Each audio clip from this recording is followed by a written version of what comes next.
जय हिंद दोस्तों। आज हम लोग बंगाल के गवर्नर जनरल और जो भारत के वायसराय बने थे उनके बारे में पढ़ेंगे। इम्पोर्टेंट टॉपिक है और एग्ज़ाम में इससे क्वेश्चन बनते हैं और ये थोड़ा सा बड़ा टॉपिक है, इसलिए इसको हम लोग एक वीडियो में ना पढ़ के दो वीडियो में पढ़ेंगे। आज ये पहली वीडियो है, इसके बाद दूसरी भी आएगी, तो आप लोग उसे भी ज़रूर देखना, जिससे कि आपका ये पूरा टॉपिक अच्छे से क्लियर हो जाए। ठीक है दोस्तों, तो सबसे पहले समझते हैं हम लोग कि गवर्नर जनरल और वायसराय में डिफरेंस क्या होता है। तो अगर इस चीज़ को सिंपल भाषा में समझें, जैसा कि मैं समझा हूँ, तो देखिए, जब अंग्रेज भारत में शासन स्टार्ट करते हैं तो सबसे पहले वे बंगाल के क्षेत्र से स्टार्ट करते हैं। ठीक है, इसके बाद जब ये बंगाल के क्षेत्र में शासन स्टार्ट कर देते हैं तो यहाँ पे शासन करने के लिए एक पद का सृजन करते हैं जिसको गवर्नर कहा गया। तो सबसे पहले बंगाल का गवर्नर आता है। ठीक है, सबसे पहले बंगाल का गवर्नर आता है। इसके बाद अंग्रेज भारत के कुछ और क्षेत्रों में कब्जा करते हैं, जैसे कि हो गया बिहार, हो गया उड़ीसा, हो गया, यहाँ पे अपना कब्जा कर लेते हैं। तब जो बंगाल का गवर्नर था, इसको बंगाल का गवर्नर जनरल कह दिया गया और इस गवर्नर जनरल के अंदर ये सभी क्षेत्र आ जाते हैं। ठीक है, उसके बाद और ये लोग भारत के और क्षेत्रों में कब्जा करते हैं। तो फिर जो बंगाल का गवर्नर जनरल था, इसको पूरे भारत का गवर्नर जनरल बना दिया जाता है। ठीक है, पूरे भारत का गवर्नर जनरल बना दिया जाता है और अब ये गवर्नर जनरल पूरे भारत में शासन करने लगता है। ठीक है, तो तीनों पद उम्मीद करता हूँ कि आपने अच्छे से समझा होगा। सबसे पहले आता है कौन? बंगाल का गवर्नर। ठीक, उसके बाद बंगाल का गवर्नर जनरल आता है। उसके बाद भारत का यानी कि इंडिया का गवर्नर जनरल बन जाता है। ये तीनों मतलब बंगाल का गवर्नर जनरल और भारत का गवर्नर जनरल, ये तीनों ब्रिटिश ईस्ट इंडिया कंपनी के गवर्नर होते हैं। ये तीनों अपना कानून खुद बनाते हैं और भारत में लागू करवाते हैं। ठीक है, इसके बाद दोस्तों 1857 की क्रांति होती है। इस क्रांति के बाद जो British east India company Bharat में शासन कर रही थी, वो शासन चला जाता है क्राउन के पास, यानी कि ताज का शासन कहते हैं। और अब जो शासन भारत में करेंगे वो ब्रिटेन के राजा करेंगे, यानी कि ब्रिटेन में जो राजा होगा उसका शासन भारत में स्थापित हो जाता है। तो अब वो अपने वायसराय बनाकर भारत में भेजेगा। ठीक है, वायसराय बनाकर भारत में भेजेगा, यानी कि 1857 की क्रांति के बाद जो 1857 का भारत शासन अधिनियम आता है, उसके बाद वायसराय का पद भारत में आता है। ठीक है दोस्तों, और ये वायसराय कोई नहीं रहता, ये जो भारत का गवर्नर जनरल होता है इसी को वायसराय बना दिया जाता है। बस अंतर ये है कि भारत का गवर्नर जनरल जो था ये अपने डिसीजन खुद ले सकता था, खुद भारत में अप्लाई करा सकता था, लेकिन जो वायसराय होता है ये अपने डिसीजन नहीं ले सकता। जो ब्रिटेन से डिसीजन बनकर आएंगे, ठीक है, ब्रिटेन से डिसीजन बनकर आएंगे, उन्हीं को भारत में लागू करवाने का काम वायसराय का होता है। ठीक है दोस्तों, तो उम्मीद करता हूँ कि ये चारों पद क्या थे आपको अच्छे से समझ में आ गए होंगे। ठीक, अब आगे बढ़ते हैं। तो दोस्तों कुछ इंपॉर्टेंट क्वेश्चन बनते हैं, जैसे कि बंगाल का पहला गवर्नर कौन था, बंगाल का पहला गवर्नर जनरल कौन था, लास्ट कौन था, इस तरीके से एग्जाम में क्वेश्चन बनते हैं। हालांकि ये पैटर्न बहुत पुराना है, लेकिन फिर भी आज भी इस पैटर्न से क्वेश्चन पूछता है। सबसे पहले इसको समझ लेते हैं। तो अभी हम लोगों ने पढ़ा, देखिए, सबसे पहले बंगाल का गवर्नर आता है। कौन था बंगाल का गवर्नर? सबसे पहला बंगाल का गवर्नर था रॉबर्ट क्लाइव। ठीक है, उसके बाद बंगाल का गवर्नर जनरल बनकर आएगा। तो सबसे पहला बंगाल का गवर्नर जनरल था वारेन हेस्टिंग। ये 1773 के रेगुलेटिंग एक्ट से आता है। उसके बाद भारत का गवर्नर जनरल हो जाएगा, और ये भारत का गवर्नर जनरल सबसे पहला जो आता है वो विलियम बेंटिक था 1833 के अधिनियम से। उसके बाद भारत का पहला वायसराय कौन था? कैनिंग था। ये 1858 के अधिनियम से आता है। ठीक है, हमने इसके पहले स्लाइड में डिस्कस किया था कि जो 1858 की क्रांति होती है उसके बाद जो भारत का गवर्नर जनरल था उसको वायसराय बना दिया जाता है। ठीक है, तो यहाँ पे देखिए 1858 के अधिनियम से आया था कैनिंग, जो कि भारत का पहला वायसराय था।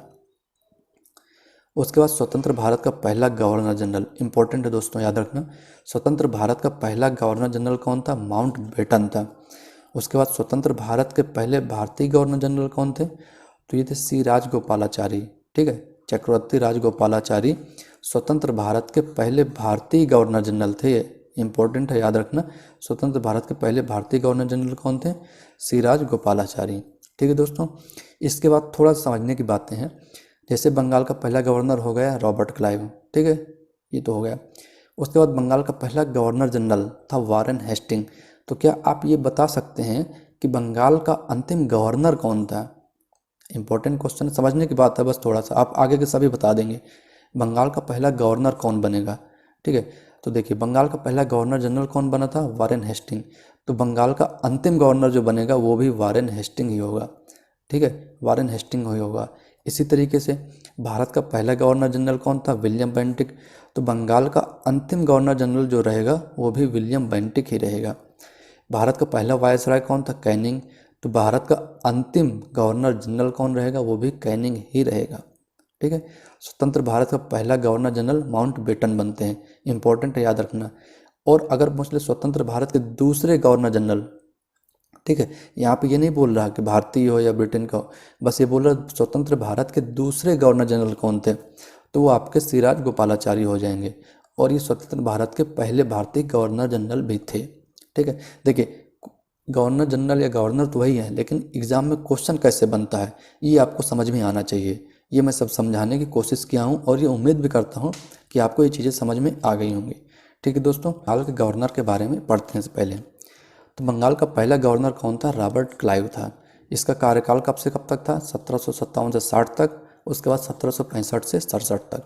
इम्पोर्टेंट है, याद रखना, ठीक है दोस्तों। जो अंग्रेज भारत में 200 वर्षों तक शासन कर पाए, ये रॉबर्ट क्लाइव की वजह से ही कर पाए, क्योंकि इन 200 वर्षों के शासन की नींव भारत में रॉबर्ट क्लाइव ने ही रखी थी। इसलिए रॉबर्ट क्लाइव को भारत में अंग्रेजी शासन का जन्मदाता कहा जाता है। इसी के समय प्लासी का युद्ध हुआ था 1757 में। किसके किसके मध्य हुआ था प्लासी का युद्ध? तो सिराजुद्दौला और अंग्रेज़ों के मध्य हुआ था। सिराजुद्दौला का सेनापति था मीर जाफ़र, जो कि सिराजुद्दौला को धोखा दे देता है, जिस वजह से सिराजुद्दौला हार जाते हैं और इस युद्ध में सिराजुद्दौला की मृत्यु हो जाती है, ठीक है दोस्तों। इंपॉर्टेंट युद्ध है, बस अभी आप घटनाओं को याद रखिए, ये सभी घटनाएं आगे हम लोग डिस्कस करेंगे। इसी रॉबर्ट क्लाइव के समय में ही बंगाल में द्वैत शासन स्टार्ट होता है, इंपॉर्टेंट है। द्वैत शासन क्या था?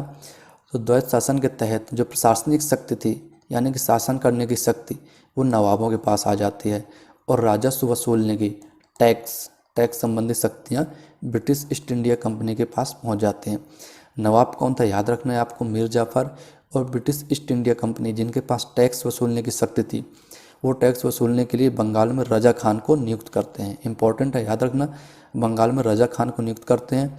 और बिहार में ये लोग किसको नियुक्त करते हैं? राजा सिताब राय।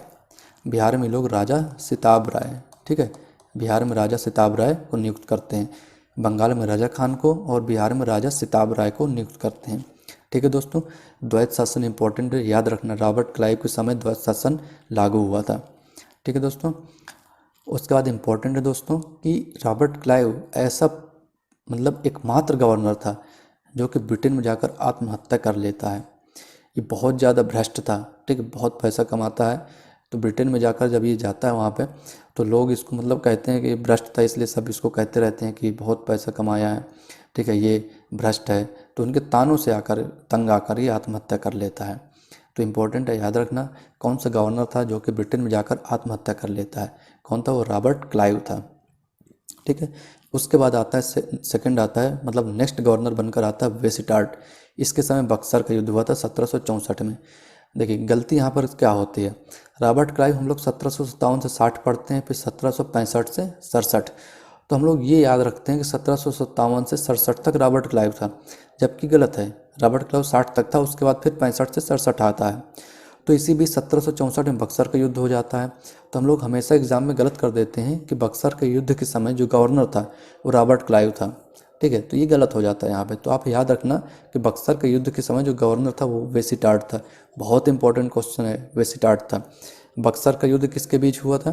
तो मीर कासिम जो कि बंगाल का नवाब था, ठीक है, शुजाउद्दौला अवध के नवाब, और शाह आलम द्वितीय जो कि उस समय मुगल शासक था, ठीक है। मीर कासिम, शुजाउद्दौला और शाह आलम द्वितीय मुगल शासक, इन तीनों के तिलगुट सेना थे, मतलब ये तीनों मिलकर एक तरफ ये रहते हैं और इनके वर्सेज में अंग्रेज रहते हैं, ठीक है, अंग्रेज रहते हैं यानी कि इंग्लैंड वाले, ठीक है, ब्रिटिश ईस्ट इंडिया कंपनी अंग्रेज रहती है। तो इनके बीच में ये युद्ध होता है, ठीक है, ये युद्ध होता है। इस युद्ध में अंग्रेज विजयी होते हैं। तो एक चीज़ यहाँ पे याद रखना कि अंग्रेजी सेना का जो नेतृत्व करता था वो था हेक्टर मुनरो, ठीक है, इंपॉर्टेंट है, याद रखना। और इसको ये भी कहते तिलगुट सेना का युद्ध, क्योंकि ये तीनों मिलकर किए थे ना, इसलिए इसे तिलगुट सेना का युद्ध भी कहते हैं, ठीक। वे स्टार्ट हो गया। इसके बाद आता है आपका वारेन हेस्टिंग्स। कौन? वारेन हेस्टिंग्स 1772 में आता है। ठीक है। वारेन हेस्टिंग बंगाल का अंतिम गवर्नर था, ठीक है दोस्तों। और इसके बाद 1773 का रेगुलेटिंग एक्ट आता है, जिसके तहत बंगाल के गवर्नर को अब बंगाल के गवर्नर जनरल बना दिया गया था, ठीक है। बंगाल के गवर्नर को बंगाल का गवर्नर जनरल बना दिया गया था। तो यहाँ तक उम्मीद करता हूँ कि आपको समझ में आया होगा। हमने बंगाल के गवर्नर पढ़े, सबसे पहला था रॉबर्ट क्लाइव और सबसे आखिरी था वारेन हेस्टिंग्स। याद रखना, इनकी जो इम्पोर्टेंट घटनाएं हैं वो भी हमने डिस्कस किया, उनको भी याद रखना, ठीक है। बक्सर का युद्ध वेसिटार्ट के समय था, मोस्ट इम्पॉर्टेंट है, इसको भूलना नहीं, ठीक है। तो ये सभी आपने याद कर लिया। अब इसके बाद हम पढ़ेंगे, यहाँ पास देखिए अंतिम गवर्नर हो गया, भारत बंगाल का अंतिम गवर्नर हो गया, तो अब बंगाल के गवर्नर जनरल आएंगे। ओके दोस्तों, तो बंगाल के गवर्नर जनरल आते हैं। तो इस क्रम में सबसे पहला बंगाल का गवर्नर जनरल आता है वारेन हेस्टिंग्स। इंपॉर्टेंट है, वारेन हेस्टिंग्स आता है। इसका कार्यकाल 1773 से 1785 के बीच रहता है। ये बंगाल का पहला गवर्नर जनरल था, ठीक। इसी के समय 1774 में कोलकाता में सुप्रीम कोर्ट की स्थापना होती है, ठीक। याद रखना, कोलकाता में सुप्रीम कोर्ट की स्थापना 1774 में होती है, वारेन हेस्टिंग्स के समय। ओके दोस्तों, अब इस सुप्रीम कोर्ट के जो मुख्य न्यायाधीश होते हैं वो आपके एलिजा इम्पे होते हैं। याद रखना, एलिजा इम्पे बहुत इंपॉर्टेंट क्वेश्चन है। एलिजा इम्पे मुख्य न्यायाधीश होते हैं सुप्रीम कोर्ट के, और इसके अन्य न्यायाधीश होते हैं चैम्बर्स, लिमिस्टर और हाइड। यहाँ से क्वेश्चन कैसे बनता है उसको समझ लीजिए। देखिए, चारों के नाम दे देगा, एलिजा इम्पे, चैम्बर्स, लिमिस्टर और हाइड, और क्वेश्चन पूछेगा इनमें से कौन मुख्य न्यायाधीश था, तो एलिजा इम्पे हो जाएगा आपका। दूसरा क्वेश्चन कैसे बनता है कि चारों का नाम दे देगा और आपसे बोलेगा इनमें से अन्य न्यायाधीश कौन नहीं था, तब भी एलिजा इम्पे आपका आंसर हो जाएगा, क्योंकि अन्य न्यायाधीश न होकर मुख्य न्यायाधीश थे, ठीक है दोस्तों। उसके बाद देखिए, वारेन हेस्टिंग के समय बंगाल में द्वैत शासन खत्म हुआ था। रॉबर्ट क्लाइव के समय बंगाल में द्वैत शासन स्टार्ट होता है, फिर वारेन हेस्टिंग के समय खत्म हो जाता है। द्वैत शासन से इंपॉर्टेंट क्वेश्चन बनते हैं। देखिए, आपको याद रखने की ट्रिक मैं आपको बताता हूँ। बंगाल का पहला गवर्नर कौन था? रॉबर्ट क्लाइव, वो स्टार्ट करता द्वैत शासन। उसके बाद बंगाल का पहला गवर्नर जनरल कौन था? Warren Hastings. ये द्वैत शासन को ख़त्म कर देता है। बस सिंपल, आपको याद हो गया होगा। उसके बाद दोस्तों 1780 में वारेन हेस्टिंग के समय ही बंगाल गजट आता है। फिर 1784 में एशियाटिक सोसाइटी की स्थापना की जाती है विलियम जोन्स के द्वारा। दोस्तों, इस सोसाइटी की स्थापना का जो मुख्य उद्देश्य था वो ये था कि जो भारतीय ग्रंथ है, भारतीय ग्रंथों में बहुत ज़्यादा नॉलेज थी, ये अंग्रेज़ों को समझ में आ गया था। लेकिन अंग्रेज क्या थे कि हिंदी या संस्कृत अच्छे से समझ नहीं पाते थे, तो उनको समझने के लिए एशियाटिक सोसाइटी की स्थापना की गई, जिसके तहत जो भारतीय ग्रंथ थे उन ग्रंथों का इंग्लिश में ट्रांसलेट किया जाए, यानी कि उन भारतीय ग्रंथों को ट्रांसलेट करके उनको उनको ब्रिटेन भेजा जाए, जिससे कि वहाँ के लोग इन ग्रंथों को पढ़ सकें और समझ सकें, ठीक। तो इसके लिए एशियाटिक सोसाइटी की स्थापना की गई थी, किसके द्वारा? विलियम जोन्स के द्वारा। उसके बाद दोस्तों 1784 में पिट्स इंडिया एक्ट आता है। वारेन हेस्टिंग के समय ही पिट्स इंडिया एक्ट के तहत जो कंपनी थी EIC, यानी कि ब्रिटिश ईस्ट इंडिया कंपनी थी EIC, इसके अंदर द्वैत शासन स्टार्ट हो जाता है। द्वैत शासन अभी हमने पढ़ा बंगाल में था। बंगाल में जब द्वैत शासन था तो जो प्रशासनिक शक्ति थी वो नवाबों के पास थी और टैक्स वसूलने की शक्ति अंग्रेजों के पास थी। लेकिन पिट्स इंडिया एक्ट के तहत जो ब्रिटिश ईस्ट इंडिया कंपनी थी उसी के अंदर ही द्वैत शासन स्टार्ट हो जाता है। तब ये अंदर आपके मतलब क्वेश्चन उठ रहा होगा कि जब कंपनी के अंदर द्वैत शासन स्टार्ट हो गया, इसका मतलब क्या है? देखिए, कंपनी के अंदर द्वैत शासन स्टार्ट होता है तो दो बोर्ड बनाए जाते हैं, पहला बोर्ड ऑफ डायरेक्टर और दूसरा बोर्ड ऑफ कंट्रोलर। तो जो बोर्ड ऑफ डायरेक्टर होते थे ये आपके व्यापारिक मामले देखते थे, और बोर्ड ऑफ कंट्रोलर जो होते थे ये राजनैतिक मामले देखते थे, ठीक है। बोर्ड ऑफ डायरेक्टर व्यापारिक मामले और बोर्ड ऑफ कंट्रोलर राजनैतिक। तो जो बोर्ड ऑफ डायरेक्टर थे ये भारत में ही रहते थे, लेकिन बोर्ड ऑफ कंट्रोलर जो थे ये ब्रिटेन में रहते थे। वहाँ से ये लोग कानून बनाकर यहाँ भेजते थे और इनको मानना पड़ता था बोर्ड ऑफ डायरेक्टर्स को।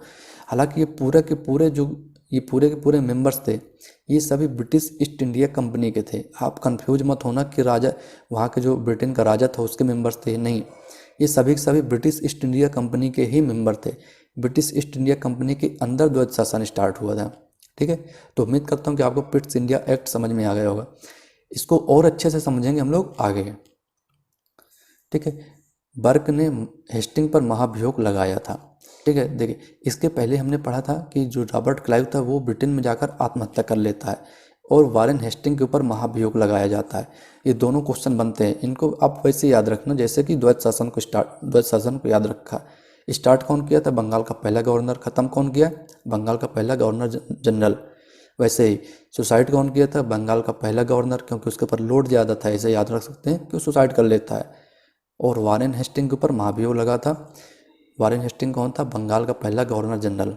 ठीक है, मैं हर कोशिश करता हूँ, हर मुमकिन कोशिश कर रहा हूँ कि आपको चीज़ें याद रहें, ऐसे रिलेट करके पढ़िए आप लोग। ठीक है दोस्तों, उसके बाद देखिए प्रथम मैसूर युद्ध और द्वितीय मैसूर युद्ध, ये दोनों वारेन हेस्टिंग के समय होते हैं। मैसूर युद्ध, आंग्ल मैसूर युद्ध हम लोग पढ़ चुके हैं, वीडियो में बना चुका हूँ, तो आप लोग उससे प्लेलिस्ट में जाकर देख लेना। प्रथम मैसूर युद्ध में मद्रास की संधि हुई थी, द्वितीय मैसूर युद्ध में मैंगलोर की संधि हुई थी, ये हम पढ़ चुके हैं। ठीक है, बस आप यहाँ पे घटनाएं याद रखिए, घटनाओं पे फोकस करिए बस। उसके बाद नेक्स्ट आता है आपका कॉर्नवालिस। ठीक, कॉर्नवालिस आता है, इसका कार्यकाल 1786 से 1793 तक रहता है। इसको नागरिक सेवा का जनक कहा जाता है और इसी को पुलिस सेवा का जनक भी कहा जाता है। नागरिक सेवा मतलब जो आईएएस के पद होते हैं, वो नागरिक सेवा का जनक इसको कहा जाता है। आईएएस का पद यही लेकर आया था। ठीक है, पुलिस सेवा का जनक कहा जाता है क्योंकि आईपीएस वगैरह जो थे ये कॉर्नवालिस ही लेकर आया था। ठीक है दोस्तों, कॉर्नवालिस लेकर आया था। कलेक्टर को इसने उसके अधिकार दिए, क्योंकि कलेक्टर का मेन काम होता है टैक्स वसूलना, लेकिन कलेक्टर को इसने अधिकार दिया कि आप उस पर्टिकुलर एरिए में अपना शासन कर सकते हैं, मतलब वहाँ के जो डिसीजन होते थे वो कलेक्टर ले सकता था। ठीक है, दरोगा का पद यही लेकर आया था कॉर्नवालिस, पुलिस सेवा के तहत दरोगा का पद कॉर्नवालिस लेके आया था। ठीक है, दरोगा को थाना इंचार्ज किसने बनाया था? कॉर्नवालिस ही बनाया था, तो इसको भी आप याद रखना। उसके बाद स्थायी बंदोबस्त, स्थायी बंदोबस्त कॉर्नवालिस ही लागू करता है। स्थायी बंदोबस्त क्या था? ये 1793 में, सबसे पहले समझिए, देखिए 1793 में स्थायी बंदोबस्त आया था। कौन लेकर आया था?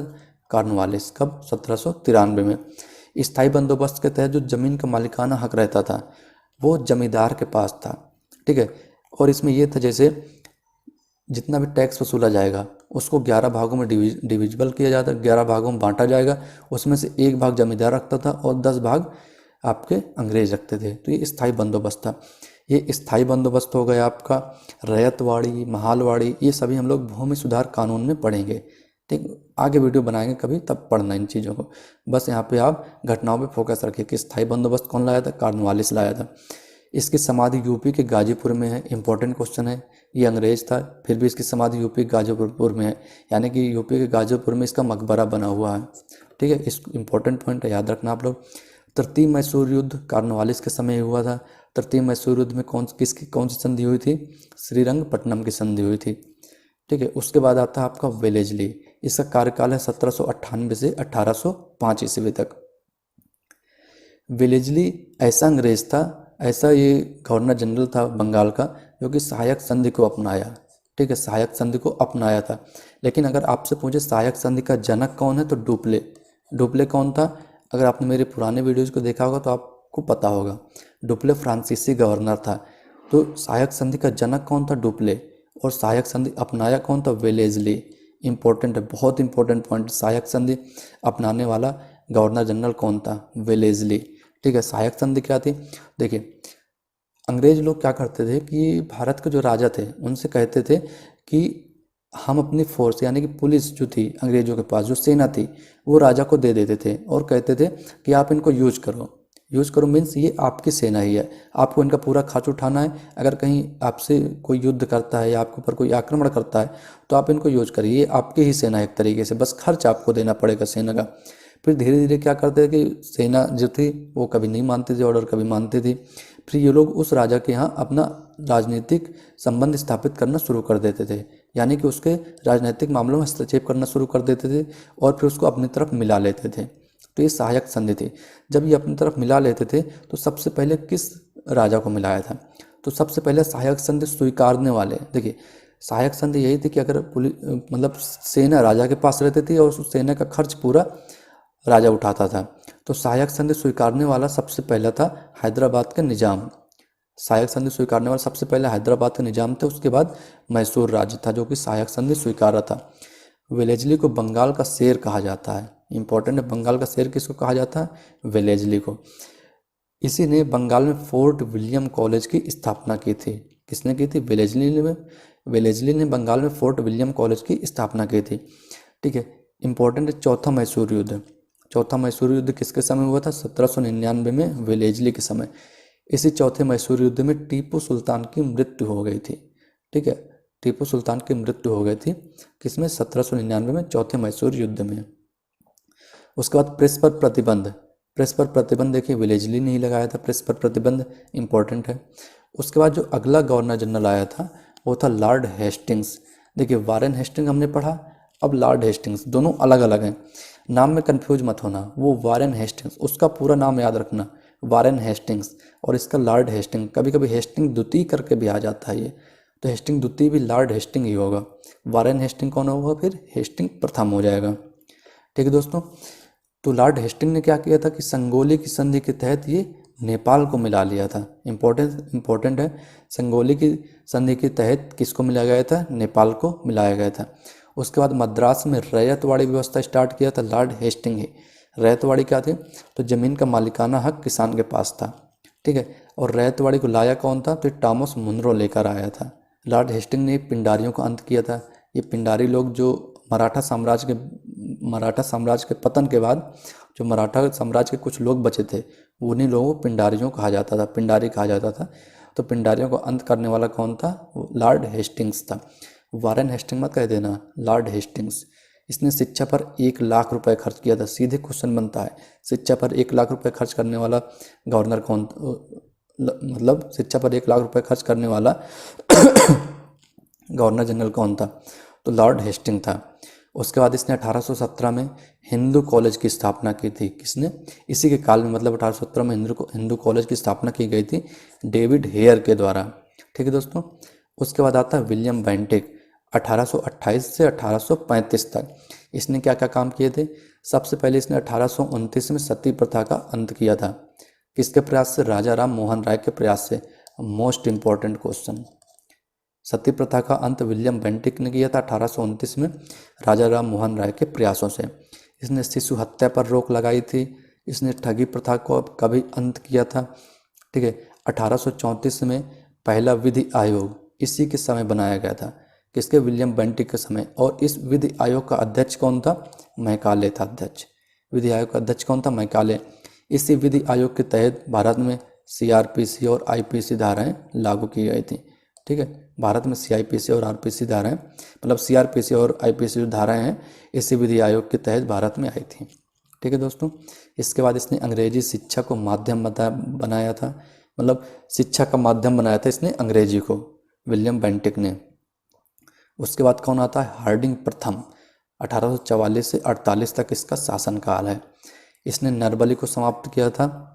और इसने क्या किया था कि इसके समय जो प्रथम आंग्ल सिख युद्ध था, अंग्रेजों और सिखों के बीच जो युद्ध लड़े गए थे, आंग्ल सिख युद्ध, पहला युद्ध था, किसके समय हुआ था? हार्डिंग के समय। इस युद्ध में लाहौर की संधि की गई थी, इस समय की गई थी। फिर आता है डलहौजी, बहुत इंपॉर्टेंट, इसके सारे पॉइंट आप याद रखना डलहौजी के, 1848 से 56 तक। ठीक है, इसके बाद 1857 की क्रांति होगी और वायसराय बन के भारत में आएंगे। ठीक, तो देखिए डलहौजी का कार्यकाल कब से था? 1848 से 1856 तक। मोस्ट इंपॉर्टेंट है ये, याद रखना डलहौजी का। इसकी मतलब इसके शासनकाल में हुए कार्यों की बात करें तो देखिए, सबसे पहले इसको आधुनिक भारत का जनक कहा जाता है। इसको आधुनिक भारत का जनक क्यों कहा जाता है?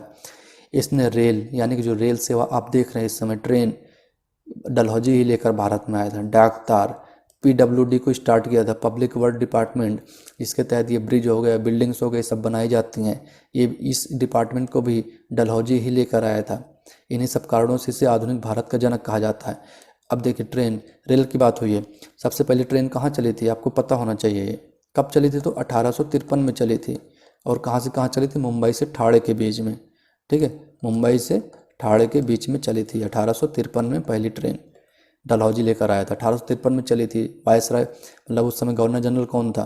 Governor general? डलहौजी था। कार्यकाल देख रहे हैं इसका, 1848 से 56, और ट्रेन 1853 में चली थी। तो डलहौजी का कार्यकाल था उस समय, याद रखना इसको।